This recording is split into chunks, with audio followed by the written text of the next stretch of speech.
Hi, my name is John Cuddeback. I'm a professor of philosophy, and I wanted to say a couple words about how my faith has made a difference to me and my family during the whole coronavirus situation and quarantine and lockdown. I'm in beautiful Tuscany, a region in Italy where the great city of Florence is. We came here, my wife and I brought our youngest children with us, and we have been planning this for a sabbatical trip for years. And we especially were looking forward to spending a lot of time in Florence, looking at the great artistic and cultural and religious treasures that are there. And just a few days after we arrived for this stay here in Tuscany, the lockdown came, and we've been actually here at this very beautiful spot, but we haven't been able to leave our home, other than me going to get food, for 6 weeks. And so though Florence is just over the mountain, we haven't set foot in the city yet.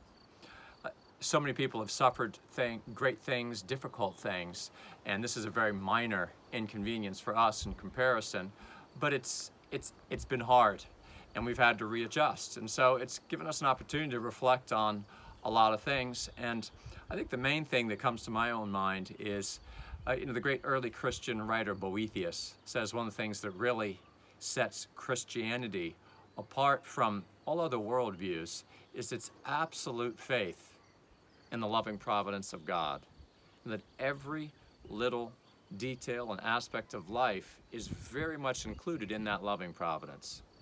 It sounds so simple and easy in theory, but in in practice, it can be really difficult to maintain faith in that. So that's been our challenge: is how can we learn to trust more? How can we learn to recognize God's great and loving providence in each detail of this? One thing, the other just quick thought that comes to my mind is in meditating on the resurrection here in this Easter season.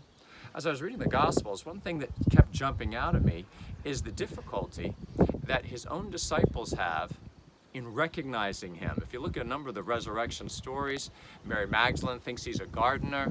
The disciples on the road to Emmaus, there he is right there, they don't recognize him. Even Peter and John, when they're fishing, at first don't recognize the Lord. So what's it take to recognize the Lord? So here in this Easter season, I feel like with my family that the Lord is calling us to recognize he's right here. He's risen from the dead. He's speaking to us. He's arranging our life for our good to show his love for us. But we're going to have to learn to recognize him. We're going to have to learn to grow in faith.